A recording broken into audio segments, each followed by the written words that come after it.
की त्याच्यामध्ये ठिकठिकाणी तीच गोष्ट सगळीकडे ऐकायला आणि बघायला मिळते. एक तर उभं पीक आहे. अलीकडच्या काळामध्ये थोड्या पीक पद्धती बदल झाला आहे आणि ज्या ठिकाणी पूर्वी फार मोठ्या प्रमाणात ज्वारी किंवा तूर व्हायची ती जागा आता सोयाबीन घेतली आणि सोयाबीनचं पीक हे अतिवृष्टीने एक तर कुजलंय, वाहिलंय किंवा उद्ध्वस्त झालं. दुसरं, साधारणतः या जिल्ह्यामध्ये 5 वर्षाचा जर तुम्ही आढावा घेतला तर 5 वर्षात 2 ते 3 वर्ष ऊसाचं पीक या जिल्ह्यात राहतं आणि 1-2 वर्ष दुष्काळामुळे ते काही पीक घेता येत नाही. पण यंदाच्या वर्षी ऊसाची लागण बरी होती आणि मला पुढच्या वर्षी या जिल्ह्यामध्ये ऊसाची लागण फार मोठ्या प्रमाणात होईल असं चित्र दिसतं. पण या अतिवृष्टीचा परिणाम ऊसाच्या पिकावर सुद्धा झाला. ठिकठिकाणी ऊस पडलेले दिसतात. या जिल्ह्यातली कारखानदारी जर लवकर सुरू झाली तर कदाचित काही ऊसाचा गळितासाठी विल्हेवाट लावणं शक्य होणार आहे. म्हणून राज्य सरकारच्या सहकार खात्याच्या संबंधितांशी आम्ही बोलणार आहोत की कारखानदारी लवकर सुरू करता येईल तर तो प्रयत्न करावा. पण त्याला दुसरी एक अडचण आहे की ऊसाच्या क्षेत्रामध्ये जाऊन ऊसाची तोडणी वाहतूक करणं या चिखलामुळं तसं सोपं नाही आहे. पण तो प्रयत्न आता काल मला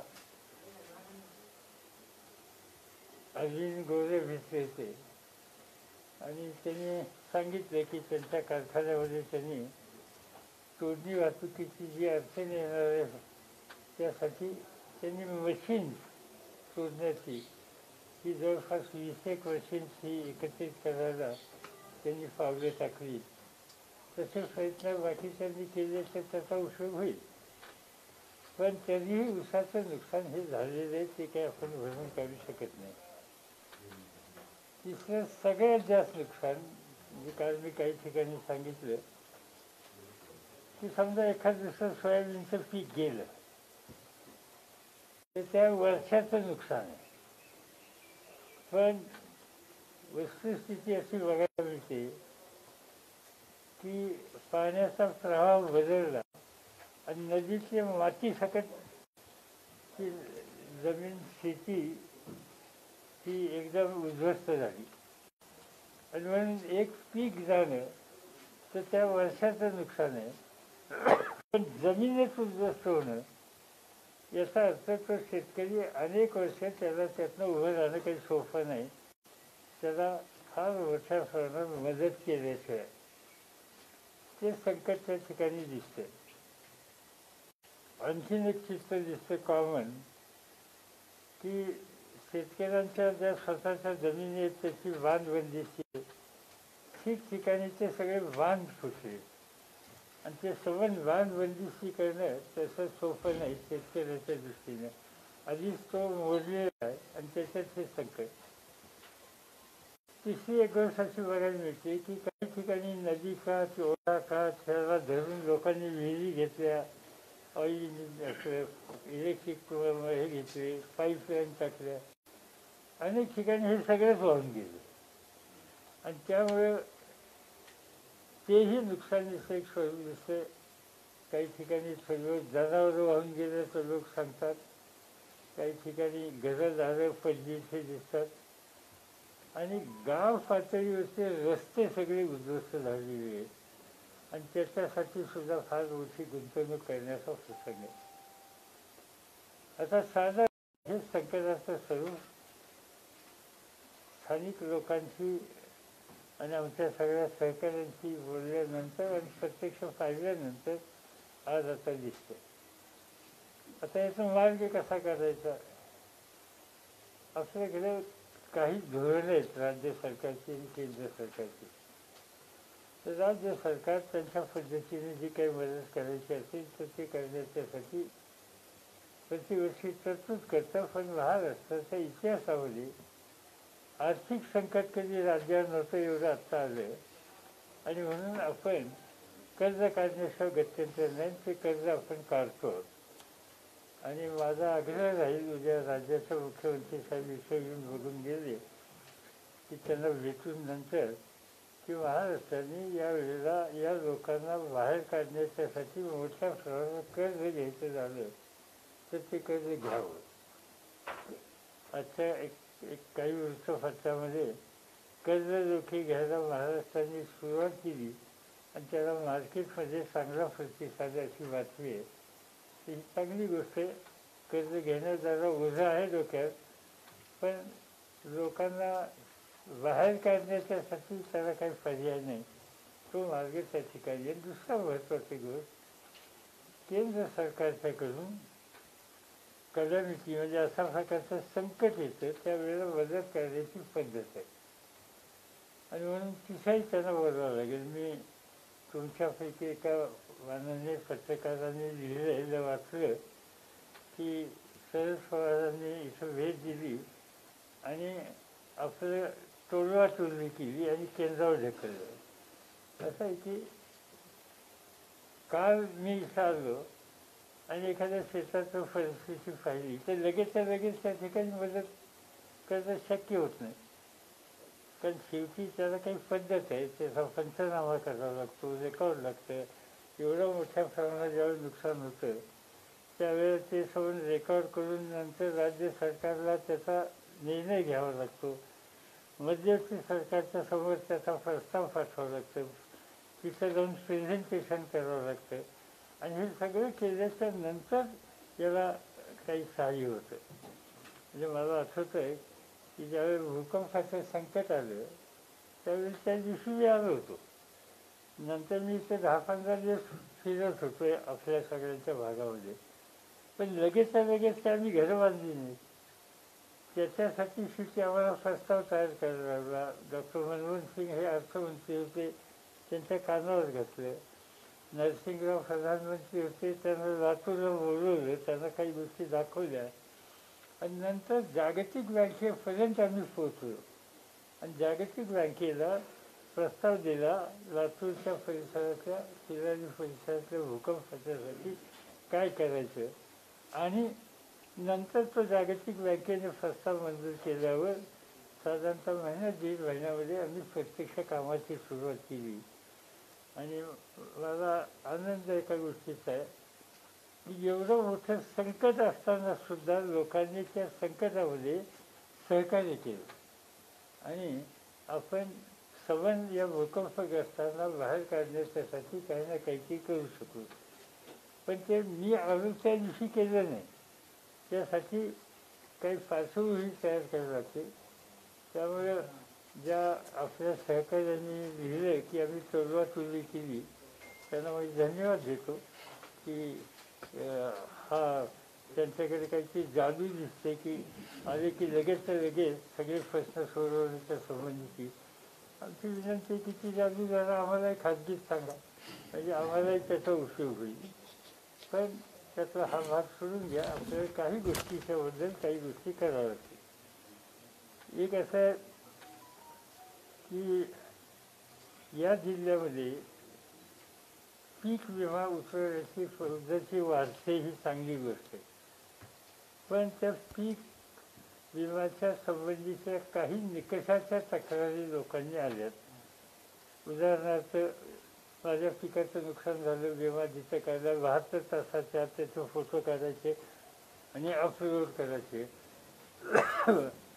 खरं म्हणजे ते हे शेतकऱ्याच्या दृष्टीने तेवढं सोपं नाही, लगेच फोटो काढून ते अपलोड करणं वगैरे.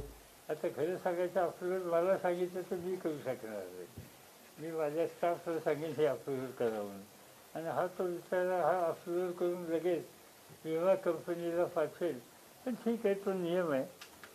तर आता जेव्हा राज्य आणि केंद्राची आम्ही चर्चा करू त्यावेळेला पीक विम्याच्या संबंधीच्या निकषाच्या ज्या अडचणी आत्ता बघायला मिळतात त्या एक्सेप्शन. आता हे संकट आहे म्हणून यावेळेला त्याला जरा शिथिलता द्यावी, सवलत द्यावी अशी एक मागणी त्या ठिकाणी मी करून गेलेलं आहे.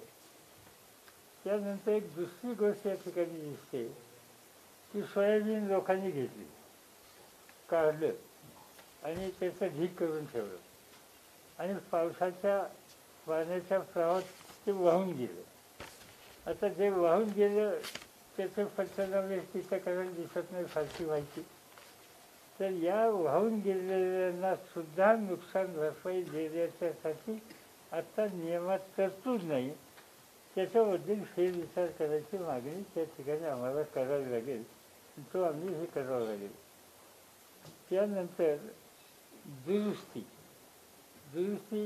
एक तर शेतीच्या जमिनीची दुरुस्ती, जमीनच वाहून गेली तर त्याची तरतूद आपल्याकडे तशी नाही आहे. त्याच्याशिवाय आपण अगदी जुन्या काळात दुष्काळी परिस्थितीत या जिल्ह्यामध्ये छोटे मोठे पाझर तलाव वगैरे जे घेतले त्याचंही नुकसान झालेलं आहे. मगाशी मी सांगितलं रस्त्यांचं नुकसान झालेलं आहे आणि पाटबंधारे प्रकल्पातले काही कॅनाल वगैरे याचे नुकसान झाले. या सगळ्या गोष्टीच्यासाठी जिल्हा नियोजन मंडळाच्याकडे जी निधी आहेत ते निधी पुरेसे होणार नाही आणि म्हणून DCवर हे नुसतं अवलंबून ठेवून चालणार नाही. याला एक स्वतंत्र मदत ही देण्याच्या संबंधीचा निर्णय हा राज्य आणि केंद्र सरकारला घ्यावा लागेल. त्यासाठी आम्हा लोकांचा आग्रह पाठपुरावा करण्याच्या बद्दलची भूमिका असेल. साधारणतः हे सगळे प्रश्न आहेत. त्याच्या बऱ्याच प्रश्नांना नेहमीच्या चौकटीत जी नियमावली आहे त्याच्या बाहेर जाऊन सुद्धा आपण पावलं टाकल्याशिवाय आपण या संकटातून लोकांना बाहेर काढू शकू असं वाटत नाही. मला आनंद आहे की या सगळ्या संकटात लोकांना मदत करण्याच्यासाठी काय केलं पाहिजे याला उद्या मुख्यमंत्री येत आहेत, माजी मुख्यमंत्री येत आहेत, आणखीन काही लोक येत आहेत आणि त्यामुळं फारशी चिंता तुम्ही करण्याचं कारण नाही. कारण काही ठिकाणी छापून झालं, आता नेत्यांच्या दौऱ्याचा पूल सुरू झाला. आता समजा आलो नसतो तर जिंकून बघितलं नाही असंही म्हणजे असते. तर म्हणून जरा या सगळ्या प्रश्नाकडे आपण सगळेजणच पॉझिटिव्ह दृष्टीनं पाहू आणि लोकांना कसं मदत करता येईल. हा जिल्हा हा सगळा म्हणजे तुमचाच नाही पण या राज्यात जिथे जिथे हे प्रश्न झाले त्या ठिकाणी लोकांना आपण कसं बाहेर काढू हे आव्हान आपल्या पुढे आहे आणि ते येत्या काही महिन्यात आहे, ते काही 1-2 दिवसाचं नाही. किंवा सगळ्यांचं सहकार्य त्याला मिळेल याचा मला विश्वास आहे. आजची वृत्तपत्र चालल्याच्या नंतर स्थानिक पातळीची सोलापूरची बहुसंख्य वृत्तपत्रांचा दृष्टिकोन पॉझिटिव्ह आहे आणि त्या पॉझिटिव्हच्या वतीने हे करण्याची गरज आहे. हे तुम्ही चांगल्या दिशेने मांडले. त्याचा उपयोग जे निर्णय आम्हाला राज्य आणि केंद्र सरकारकडनं करून घेते त्यासाठी तुमचं हे वृत्त आम्हाला लोकांना उपयोगी पडेल हे मी मुद्दाम या ठिकाणी सांगतो. तुम्हाला असं काही विचारायचं असेल तर विचारू शकतो. दरवेळेला असं काय होतं की महाराष्ट्रात कुठलंही संकट आलं की शरद पवार सर्वात आधी असतात आणि त्यानंतर बाकीची सगळी नेते मंडळी किंवा माननीय मुख्यमंत्री येताना दिसतात. असं काय नाही, सगळेजण येतात. मला गप बसवत नाही म्हणून मी असं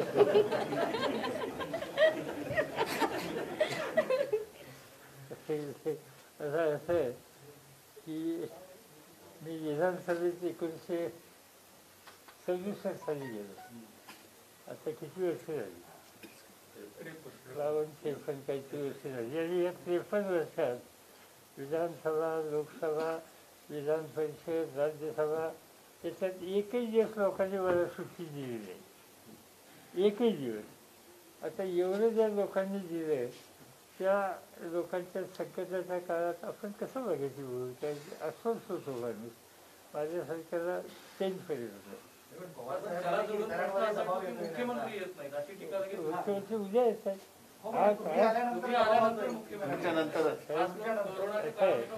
माझ्या हातात प्रशासनाची जबाबदारी नाही. ज्यांच्या हातात प्रशासनाची जबाबदारी असते त्यांना अनेक निर्णय घ्यावे लागतात आणि ते निर्णय घेण्याच्यासाठी त्यांना मुंबईमध्ये कार्यालयामध्ये थांबावं लागतं आणि तिथं बसून ते निर्णय घेऊन मग नंतर बाहेर फिरलं तर त्याची जास्त उपयुक्तता असते. मी बघतोय आता मी बघितलंय की या पुराच्या वेळेला असो किंवा मधल्या काळात जी संकट आली कोरोनाची, त्यावेळेसुद्धा मुख्यमंत्र्यांना आम्ही विनंती केली की तुम्ही एका ठिकाणी बसा आणि तुम्ही सगळ्या जिल्ह्यांची संपर्क साधून निर्णय इथे घ्या. फील्डवर हे बाकीचे सगळे आमचे सहकारी आहेत, आम्ही सगळे फील्डवर जाऊ आणि तुम्हाला त्या संबंधीची माहिती देऊ. त्यामुळे मुख्यमंत्र्यांच्यावर जी जबाबदारी आहे ती जबाबदारी पार पाडण्याच्यासाठी माझ्या मते हा दृष्टिकोन त्यांनी स्वीकारला आहे, तो आम्हा सगळ्यांच्या आग्रहाने सुचवला. तुमच्या आग्रहामुळे बाहेर पडत नाही, माझ्या आग्रहाने नाही. विचारतो, मदत मिळण्याची पद्धत आहे, एक पद्धत असते हे मान्य आहे. मात्र एरवी ही मदत जाहीर करायला बराच वेळ लागतो आणि ती मिळायला सुद्धा शेतकऱ्यांना 6 महिने 8 महिने वर्ष येऊ शकतं. तर मग खरंच या शेतकऱ्यांना मदत होते का? बऱ्याच वेळ सुटून जातात. ही गोष्ट उची होती, ही गोष्ट कधी आता मगाशी मी तुम्हाला भूकंपाचं सांगितलं तर भूकंपाचं प्रत्यक्ष उभं करायला वर्ष 1.5 वर्ष लागलंच ना, कारण त्याचं स्वरूप इतकं मोठं होतं. तसंच या अतिवृष्टीचं स्वरूपसुद्धा नेहमीपेक्षा मोठं आहे. त्यामुळं कसं आहे, आता माझ्या शेतात नुकसान झालं असेल जसं रेकॉर्ड काय, रेकॉर्ड शेवटी पंचनामा केला पाहिजे. तो पंचनामाचा रेकॉर्ड कसा आहे, खाली तहसीलदारकडे जाईल, तहसीलदारकडनं डेप्टी कलेक्टर किंवा कलेक्टरकडे जाईल आणि तिथून मंत्रालयामध्ये जाईल. या सगळ्या गोष्टीला काही एक कालावधी आहे आणि त्या मंत्रालयात गेल्यानंतर सुद्धा मंत्रिमंडळाच्या समोर प्रस्ताव जाऊन त्याला मान्यता मिळणं नंतर ते खाली येणे ही प्रोसिजर लोकशाहीमध्ये करावी लागते. नाहीतर मग काय होतं, त्याच्या चौकशा सुरू होतात आणि त्या चौकशाच्या भीतीने अधिकारी 10 वेळी विचार करतात. म्हणत होते शेतकऱ्यांशी बोलत असताना, शेतकऱ्यांशी बोलताना असं म्हणाले की प्रधानमंत्र्यांना या संदर्भात भेटावं लागेल, खासदारांच्या शिष्टमंडळ वगैरे. नाही, असं आहे की प्रधानमंत्री मी काय सुचवलं, कारण इथल्या जिल्हाधिकाऱ्यांनी आम्हाला एक सबंध जिल्ह्याचं चित्र मांडलं. मी त्यांना विनंती केली की तुम्ही हे जे चित्र मांडलं चांगली गोष्ट आहे, हे जर थोडं इंग्रजीमध्ये करता आलं किंवा हिंदीमध्ये करता आलं तर आम्ही केंद्राच्या सुद्धा नजरेला हे आणू, त्यांना पाहून देत की हे तुम्ही जे प्रत्यक्ष सबंध चित्र आहे की जमिनीची अवस्था काय आहे, रस्त्यांची अवस्था काय, पिकाची अवस्था काय, हे प्रत्यक्ष पाहिलं त्याचा परिणाम होतो, त्याचा उपयोग होतो. पवारसाहेब, करजखेडा आणि पाटोदा या भागात गेल्यानंतर तिथले शेतकरी म्हणत होते की जलयुक्तीची कामं झालीत, ते जलयुक्तीची कामं झालीत, ते रुंदीकरण आणि खोलीकरण व्यवस्थित न झाल्यामुळे आमच्या पिकाचं नुकसान झालं असं शेतकरी म्हणत होते. ठीक आहे, असू शकतात काही ठिकाणी तक्रारी या जुन्या कामाच्या संबंधी, पण माझा आत्ता प्रयत्न हा राहील की आता पहिलं लोकांना मदत कशी करायची ते करू, त्यांना सावरायचे कसं ते बघू आणि त्याच्यानंतर मग जरा शांतता झालं बघूया काय कुठं चुकलं का काय. पण आत्तापासून आपण चुकाची जर उजळणी करत बसलो तर अधिकाऱ्यांच्याकडनं जरा हात आवरला जातो कामाला, ते होऊन देतं कामाला. आणि रबीला आता आपल्या समोर देखील काही काल शेतकऱ्यांनी सांगितलं की तात्काळ मदतीची गरज आहे. ते सगळे पंचनामे वगैरे सगळं सोडून काही विशेष पॅकेज शेतकऱ्यांना पेरणीपुरतं देण्यासाठी तुम्ही सांगाल का? एक दुसरं म्हणजे आधार काय त्याला, समजा मी सांगितलं की तुमचं नुकसान झालं, कारण माझ्याकडे काय आधार आहे किंवा जो मंजूर करणारा अधिकारी आहे त्याच्याकडे काय रेकॉर्ड आहे. काही गोष्टीला आपल्याला लोकशाहीमध्ये प्रशासन पद्धतीत काळजी घ्यावी लागते, त्याला नाही झाले. तुम्ही म्हणता ते खरं आहे की लोकांना उद्या पाहिजे आणि तुम्ही आणखीन काही दिवसात जातो म्हटलं तर हा थोडा वेळ याच्यामध्ये प्रशासकीय पद्धतीमध्ये जातो. तुम्ही दिले जे बदलायची मागणी तुम्ही केली त्यात अजून एक असं आहे की ज्या शेतांमध्ये पाणी गेलंय तिथला आता वापसा होणार नाही आणि ते रब्बीची पेरणी करू शकणार नाही, म्हणजे हे नुकसान फक्त खरीपापुरतं नाही तर आता रब्बी आणि त्याही पुढे गेलंय. मग अशांना काही मदत करण्यासाठी म्हणून ज्याचं सबंध पुढचा हंगामच जाणार आहे त्याच्यासाठीच आपल्याला काही विचार करावा लागेल ना. मदत याचा अर्थ फक्त आता माझं पीक गेलं एवढी मदत करून ठेवणार नाही, मी पुढे वर्षभर उभा राहणार कसा, माझं कुटुंब कसं चालणार, इथपर्यंत बघावं लागेल. त्याच्यासाठी काहीतरी एक वेगळा विचार करावा लागेल की जे आजच्या चौकटीत बसत नाही. साहेब, केंद्र आणि राज्याने दोघांनी मदत द्यायला पाहिजे असं तुम्ही म्हटलं. कर्ज घेण्याची तयारी केली, केंद्र सरकार सहजासहजी मदत देईल का तुम्हाला? असं आहे की मी काल मुख्य प्रधानमंत्र्यांचं एक स्टेटमेंट वाचलेलं वर्तमानपत्रात, पाहिलेलं नाही ऐकलेलं नाही, पण वाचलं, महत्त्वाच्या वृत्तपत्रामध्ये वाचलं की त्यांनी राज्याच्या मुख्यमंत्र्यांशी फोनवर संपर्क साधला आणि राज्यातली ही पूर परिस्थितीच्या बद्दलची माहिती घेतल्यानंतर मध्यवर्ती सरकार या बाबतीत तुमच्याबरोबर आहे अशा प्रकारचं त्याने आश्वस्त केलं, अशी बातमी आहे. आणि मला असं वाटतं की असं आहे की आमचे राजकारणात मतभेद असतात, निवडणुकीत आम्ही एकमेकाची काय काळजी घ्यायची ती घेत असतो. असे प्रश्न येतात तेव्हा ते राष्ट्राचे प्रश्न येतात आणि इथं आम्ही कधी बघत नाही. म्हणजे मी आता आत्मस्तुती नाही, पण तुमच्या भुजमध्ये हे झाला, भूकंप आला, अटल बिहारी प्राईम मिनिस्टर होते आणि त्यांनी सगळ्या पक्षाच्या नेत्यांची बैठक बोलवली आणि त्यावेळी चर्चा अशी झाली की असं नुकसान येतं, संकट येतं, भूकंप होतो आणि याच्यामध्ये आपल्याकडे काही यंत्रणाच नाही. मग ती यंत्रणा केली पाहिजे ह्याची चर्चा सुरू झाली आणि मग हे कोणी काम करावं तर तिथं माझं नाव सुचवलं आणि माझं नाव सुचवताना सांगितलं का तर लातूर, म्हणजे इथल्या भूकंपाच्या वेळेला रेल्वे केलं आणि या देशाच्या संकटाला तोंड देण्याच्यासाठी जी पॉलिसी आहे ती पॉलिसी मी तयार करायला भाजपचे प्रधानमंत्री असताना सुद्धा ते काम माझ्यावर सोपवलं, मंत्रिपदाचा दर्जा मला दिला आणि 2 वर्षात आम्ही तो प्रस्ताव तयार करून आज जे आपण बघतो ना की मदत होते किंवा इथं काहीतरी एखादा डोंगर पडला तर ते लष्करासारखे कपडे घातलेले लोक जे येतात हे इंडिया हे सगळं त्यातनं आलेलं आहे. पण सांगायचं तात्पर्य असं की हा निर्णय घेताना त्यांनी पक्ष बघितला नाही. आज अशा प्रकारात आम्ही कोणीच पक्ष वागण्याच्या संबंधीची भूमिका घेत नाही. देवेंद्र फडणवीस सरकारी करत असतील स्वागत आहे, आणखीन कोणी करत असतील त्याचंही स्वागत आहे. आपण संकटग्रस्त माणसाला कसं बाहेर काढायचं ते पहिलं बघूया. प्रश्न याच्यासाठी विचारला मी की छोट्या छोट्या कारणावरून केंद्र सरकार आपल्या महाराष्ट्र सरकारला कात्रीत पकडण्याचा प्रयत्न करत आहे, सगळ्या बाजूनी घेरण्याचा प्रयत्न करत आहे. त्यामुळे त्यांची मानसिकता किंवा त्यांची भावना आहे का सरकारला मदत देण्याची का आणखी कात्रीत पकडणार?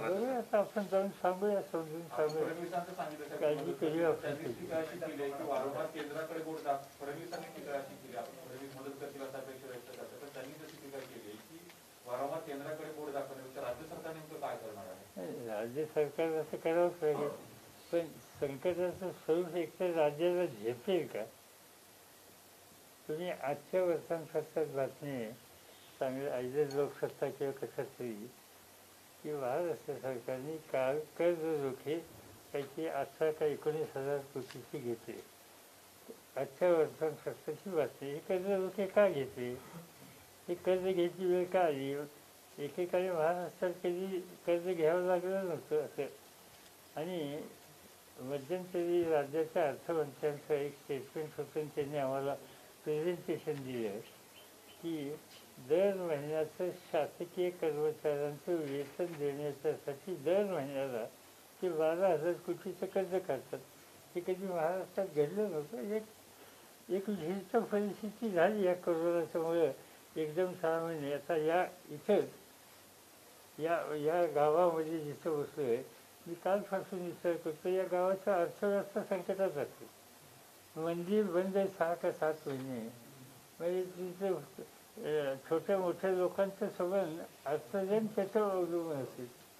हा महिना फांदायला ठीक आहे, पण 7 महिने 6 महिने हे संबंध बंद झाल्यावर काय परिणाम होत असेल. आणि अशा वेळेला इथल्या फक्त स्थानिक जी काही मंदिर कमिटी असेल किंवा कोण नगरपालिका असेल यांची ताकद नाही, त्याला शेवटी मदत करावी लागेल. आणि म्हणून हा प्रश्न आमच्या कानावर काही लोकांनी घातला.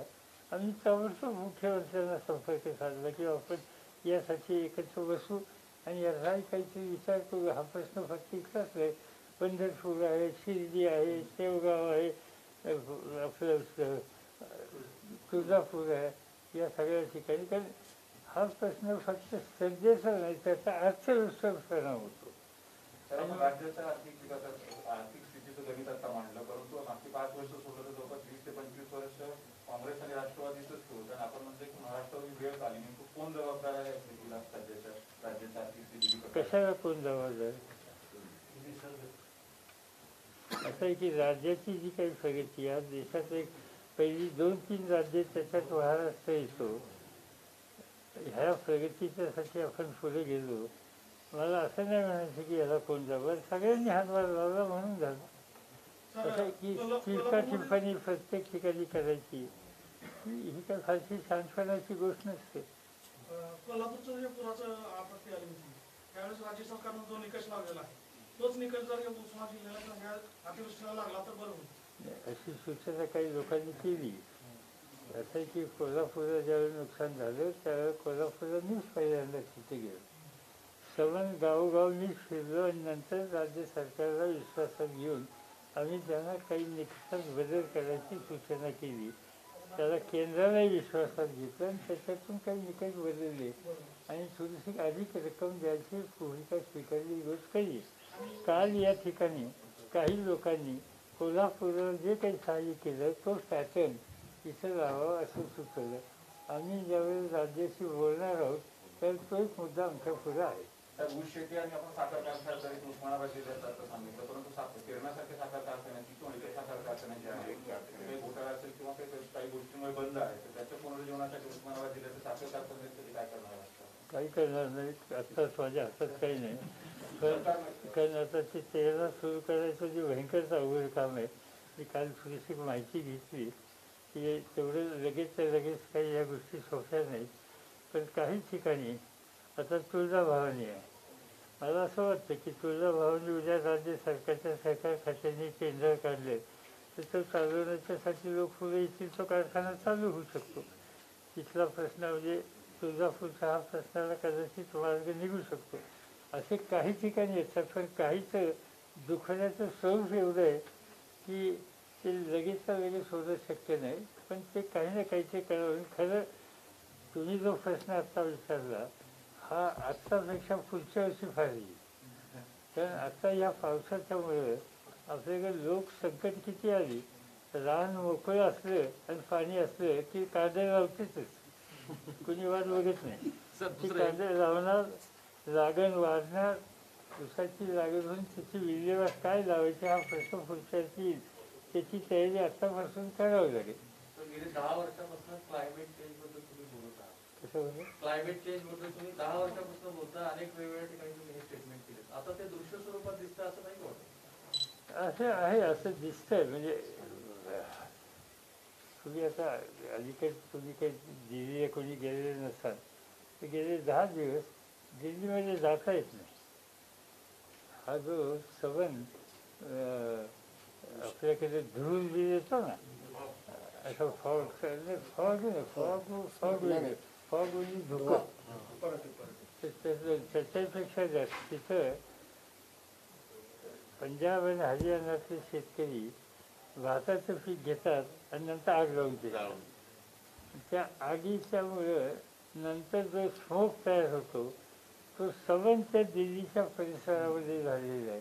लोकांना घशाचे रोग, नाकाचे रोग, खोकला आणि न दिसणं ह्या सगळ्या गोष्टी झालेल्या आहेत. आता हा क्लायमेट चेंज आहे का?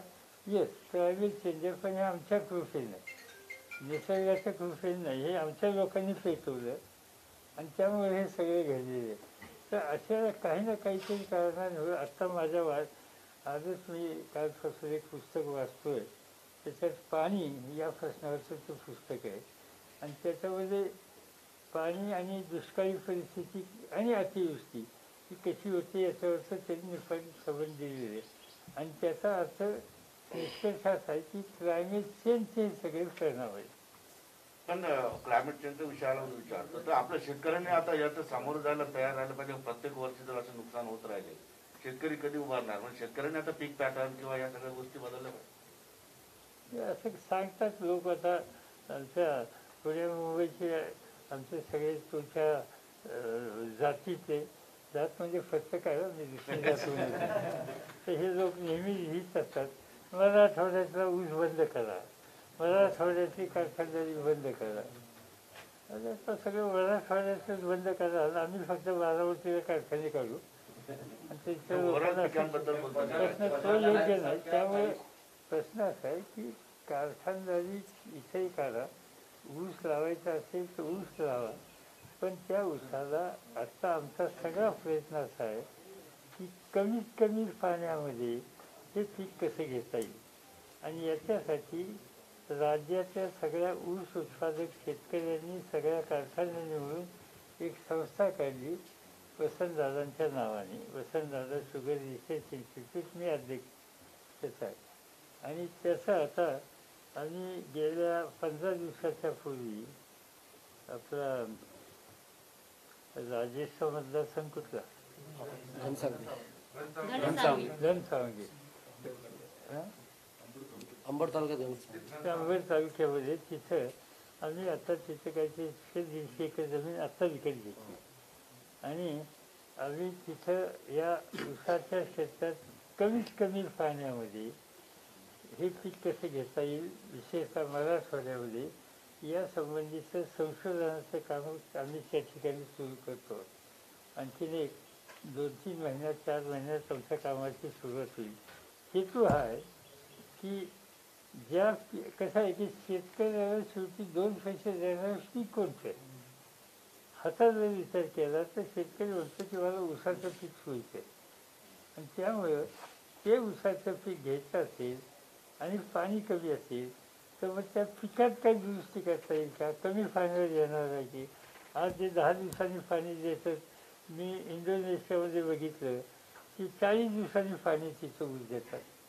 त्या प्रकारचं मग ऊसाचं बेणं इथं आणणं शक्य आहे का, ते आणून मग इथं लावून आपण प्रयोग, हे सतत आपण याच्यात एक प्रयोगाची दृष्टी ठेवली पाहिजे.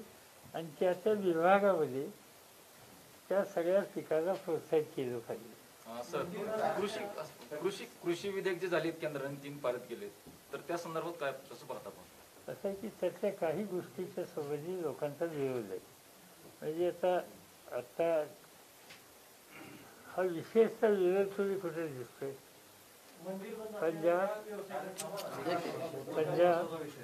पंजाब, हरियाणा आणि वेस्टर्न यूपी सगळं तुम्हाला कुठे दिसते. लोक ट्रॅक्टर घेऊन सगळे अगदी तिथल्या मुख्यमंत्र्या सकट सगळे रस्त्यावर आले. हे आपल्याला त्या सगळ्या परिसरावर दिसेल. त्याचं महत्त्वाचं कारण हे आहे की या देशामध्ये गहू आणि तांदूळ याची मोठ्या प्रमाणात खरेदी सरकार, म्हणजे अन्न मंडळ, फूड कॉर्पोरेशन ऑफ इंडिया, ज्याचा अध्यक्ष मी 10 वर्ष होतो, त्याच्या वतीनं ती खरेदी केली जाते. आणि त्याच्यासाठी मिनिमम सपोर्ट प्राईस MSP, ज्याला उत्पादन खर्चाचा विचार करून त्याला किमान किमतीची गॅरंटी ही केंद्र सरकार देतं. आज काय केलं आहे, आज त्यांनी सांगितलं की मार्केट सगळ्यांना खुलं, चांगली गोष्ट आहे. आमची काही तक्रार नाही, महाराष्ट्रात होतच खुले, आमच्याकडे काही इथं नाही. लातूर जिल्ह्याचा किंवा तुमच्या उस्मानाबाद जिल्ह्याची द्राक्ष ही महाराष्ट्राच्या बाहेर जात होती, कुणी काही बंधन घातलं होतं, आपल्याकडे मोकळंच होतं. उस्मानाबाद जिल्ह्याची द्राक्ष हैदराबादला जात होती किंवा दिल्लीपर्यंत जात होती. त्याचं कारण आपल्याकडे मार्केट कमिटीमध्ये शेतकऱ्याला माल कुठे विकायला परवानगी, याच्यात नवीन काय नाही.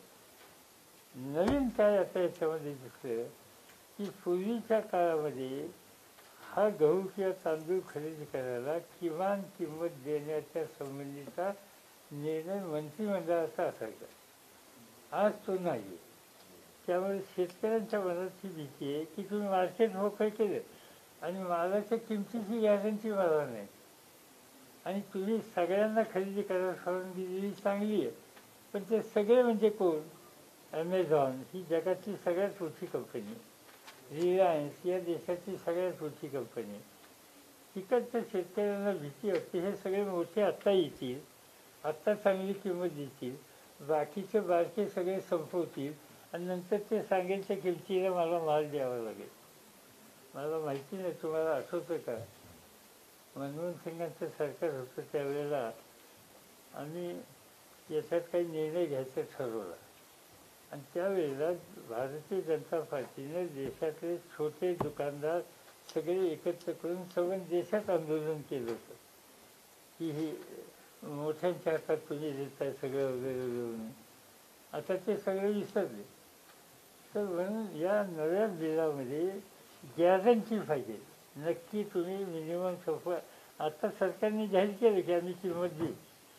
तर आता तिथले लोक काय म्हणतात, पंजाब हरियाणाचे, तुम्ही किंमत देऊ म्हणताना मग त्या बिलात घाला, कायद्यात आणा आणि कायदेशीर तुम्ही जबाबदारी घेतली तर आमची काही हरकत नाही, पण ती घ्यायची तयारीनं हा मुख्य विरोध आता तिथं आहे. एखाद दुसरा राजकीय प्रश्न घेऊयात आता. खडसे साहेब राष्ट्रवादी येणार अशी चर्चा जोरात सुरू आहे एकनाथ. कोण एकनाथ खडसे भाजप येते. असं आहे की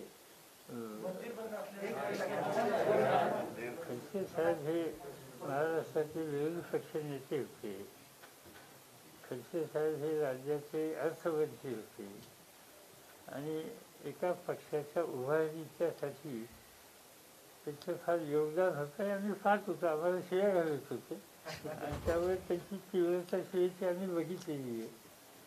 आणि त्यामुळं त्यांची कपॅसिटी, त्यांचं कर्तृत्व, त्यांचं लोकांच्यातलं विशेषतः खानदेशातलं स्थान, या सगळ्या गोष्टी ह्या अतिशय आम्ही काही दुर्लक्षित करण्यासारख्या नाहीत. आता राजकीय निर्णय त्यांनी काय घ्यायचा हा त्यांचा निकाल आहे. आज असं दिसतं की तुम्ही एक गेले 15, 20, 25 वर्ष जर बघितली महाराष्ट्राची विधानसभा, तर विरोधकांच्या बाजूने सगळ्यात प्रभावी खडसे होते, विरोधी पक्ष नेते होते. दुर्दैवानं त्यांनी दाखवलेलं कर्तृत्व, त्यांनी केलेला त्याग, त्यांनी केलेलं कष्ट याची नोंद घेतली नाही असं कदाचित वाटत असेल, मला माहिती नाही. आणि तसं वाटल्याच्या नंतर माणूस कधीतरी या विचाराशी येतो, जिथं नोंद घेतली जाते तिथं जावं का. लोकांच्या मनात घेतली का राष्ट्रवादीने? असं लोकांना एखाद्या पक्षाबद्दल विश्वास वाटत असेल तर काय करायचं.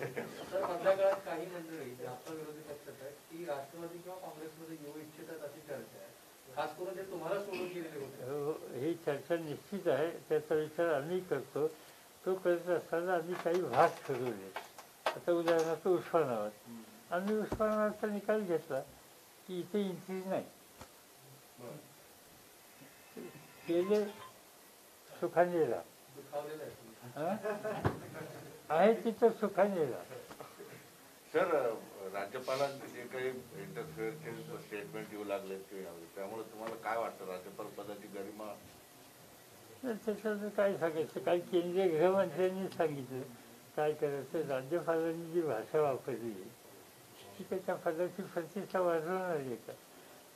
मी आता अनेक वर्षापासून महाराष्ट्राचे साधारणतः 1957 सालापासूनचे सगळे राज्यपाल पाहिले आणि नंतर 67 पासूनच्या सगळ्या राज्यपालांशी माझा डायरेक्ट संबंध आला. पण असं भाष्य करण्याच्या संबंधीची भूमिका कोणी दाखवली नव्हती. हे पद देशातलं अत्यंत महत्त्वाचं पद आहे, त्या पदाची प्रतिष्ठा ठेवली पाहिजे. त्या पदाची जशी प्रतिष्ठा ठेवली पाहिजे तसं मुख्यमंत्री याही पदाची प्रतिष्ठा ठेवली पाहिजे. आणि ती प्रतिष्ठा जर राज्यपालांच्याकडून ठेवली गेलेली नाही तर साहजिकच अस्वस्थता येते. पण मला एक चांगली गोष्ट आहे की देशाच्या गृहमंत्र्यांनी त्यांचे जे काही कारभारणी करायची ती काल केली. काही स्वाभिमान असेल तर त्यांनी ह्या पदावर राहायचं का नाही हा विचार करावा. पण जाहीरपणाने केंद्राच्या गृहमंत्र्यांनी टीका टिप्पणी करून सुद्धा मी त्या जागेवर बसणार असेल तर ठीक आहे. त्यांनी पदावर राहू नये असं वाटतं ना ज्या पद्धतीने. असं मी कोण सांगणार. त्याच्यामध्ये म्हणजे ज्याला थोडा सेल्फ रिस्पेक्ट आहे असा माणूस राहणार नाही असं मला वाटतं. सर, दुसरे तुम्ही या पदावर राहू नये राज्य सरकारला. आम्ही कोण सांगणार, त्याला केंद्र सरकारने नेमलेले. एक चित्रपटातला एक व्हिडिओ सगळीकडे फिरतोय, एका चित्रपटातला होता की राज्य सरकारला सुद्धा राज्यपालांना परत पाठवण्याचा अधिकार आहे, तर निर्णय घेतला. असं पाठवण्याचा वेळ मी त्याच्या खोलात जाऊ इच्छित नाही, पण त्या पदाची किंमत ठेवायचं परंपरा महाराष्ट्रात ती आम्ही अजूनही कंटिन्यू करतो. आता त्यांनी ठरवलं की या पदाची किंमत ठेवायची नाही, तर आम्ही काय करणार? एक प्रश्न असा आहे की महाराष्ट्रामध्ये आता अमित शहाचं नाव घेतलं म्हणून की महाराष्ट्रामध्ये गृहमंत्र्यांचं घेतलं, नाव नाही घेतलं. गृहमंत्र्यांनी असं म्हटलेलं आहे की महाराष्ट्रामध्ये बीजेपी आणि शिवसेना यांची फार म्हणजे टक्कर सुरू आहे, त्याच्यामुळे राज्यामध्ये धोका निर्माण होतो. काय होईल? बीजेपी आणि शिवसेनेमध्ये खूप मोठा राजकीय संघर्ष सुरू आहे महाराष्ट्रात, त्यामुळे हे राज्य असं कोण म्हणजे? गृहमंत्री असं म्हणजे सर, अधूनमधून महाराष्ट्रात राष्ट्रपती राजवटीचं सुरुवात भारतीय जनता पार्टीचे नेते करत असतात. म्हणजे अनेक वर्षातून कधी 5-7 वर्ष सत्ता मिळाली, ती 5-7 वर्ष संपल्याच्या नंतर अस्वस्थता येणार ना. सर, माझा प्रश्न तोच आहे, शिवसेना आणि बीजेपीच्या भांडणात काय तुमचा काय व्ह्यू आहे? त्यांचा फार संघर्ष सुरू आहे. कुणाचं भांडण? शिवसेना आणि बीजेपी. आम्हाला तर माहिती आहे असं की शिवसेना आमचं पार्टनर आहे. राष्ट्रवादी काँग्रेस पक्ष आणि शिवसेना आम्ही जीवाभावाने एकत्र काम करतोय. आम्ही काही कुणाशी भांडणच करत नाही. कोण भांडते असं आम्हाला जाणवतही नाही. हां, ठीक आहे. आता तुम्ही पत्रकार काही लिहिता, आता सामना हे वर्तमानपत्र आहे, त्यावर पत्रकारांनी लिहिलं तर आम्ही काही त्याच्यावर भाष्य करू, तो पत्रकारांचा अधिकार. तर राजू शेट्टी यांनी असं म्हटलं की 35,000 कोटी रुपये किंवा केंद्र सरकारने द्यावेत. आता तो आकडा त्यांच्याकडनं कसा आला माहिती नाही, पण आता तुम्ही जे पाहिलेलं आहे त्यानंतर तुम्हाला काय वाटतं की किमान एवढ्या मदतीची तरी महाराष्ट्र सरकारला कर्ज काढावं लागेल? आता आकडे नाही मला सांगता येणार, पण मला एक दिसतंय की त्या भूकंपाच्या वेळेला ज्या पद्धतीनं नुकसान झालं आणि ज्या पद्धतीनं गुंतवणूक करायला लागली, तशा प्रकारे यावेळेला मदत करण्याची अवस्था दिसते. कारण इथं कसं झालं यावेळेला की आता मी तुमच्या जिल्ह्यामध्ये फिरलं, इथं त्या गावातला प्रत्येक माणूस हा सफर झाला. म्हणजे फक्त माझ्या शेताचं नुकसान असं झालं, सगळ्यांचं झालं. किंवा आता रस्ते गेले, सगळ्यांना त्याची किंमत दिली. पाण्याचा प्रवाह बदलला, त्याची किंमत सगळ्यांना द्यायला लागली. आणि त्यामुळे एकंदर लोकांची संख्या आणि नुकसानीचं प्रमाण पाहिलं तर ती आकडेवारी मला एक्झॅक्टली आज सांगता येणार नाही, पण ती एक्सेप्शनल ॲबनॉर्मल असेल असं प्रायमा फेसी दिसतं. मराठा आरक्षणासंदर्भात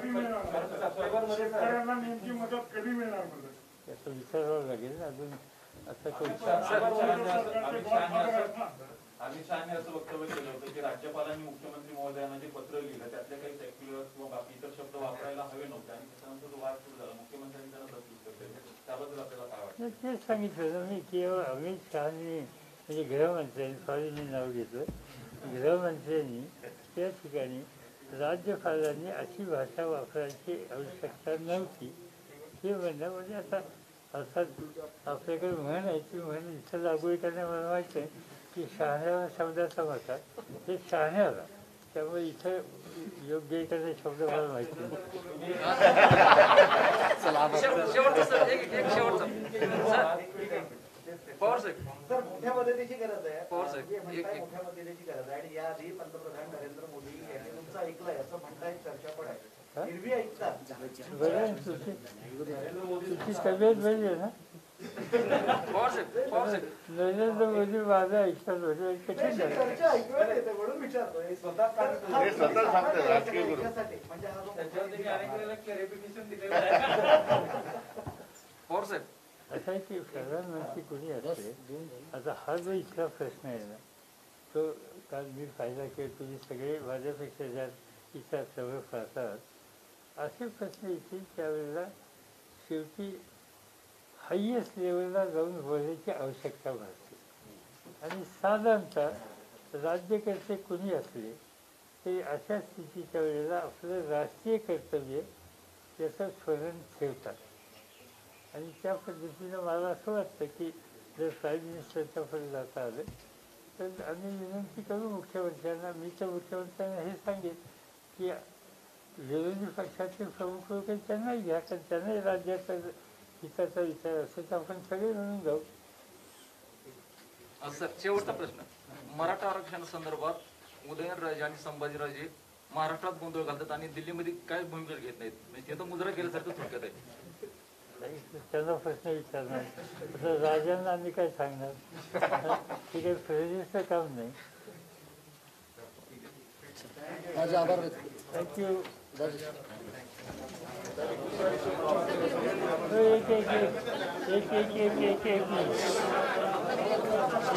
एक मी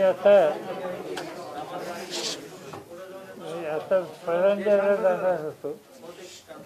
परांजाला इथनं पुढे आता जाणार होतो, पण मला तिथनं म्हणजे काय ते पोलीस दल आणि या सगळ्यांनी असं सांगितलं की काल तिथं अतिवृष्टी झालेली आहे आणि जिथं हेलिकॉप्टर उतरतं ती जागासुद्धा आता वाहून गेलेली आहे, चिखल झालेला आहे, हेलिकॉप्टर तुम्हाला उतरता येणार नाही आणि तुम्ही शक्यतो तिथं आता एवढे लँड व्हायच्या भानगडीत पण नका, रिस्की आहे म्हणजे आमचा क्लिअरन्स नाही आहे त्या कामाचं.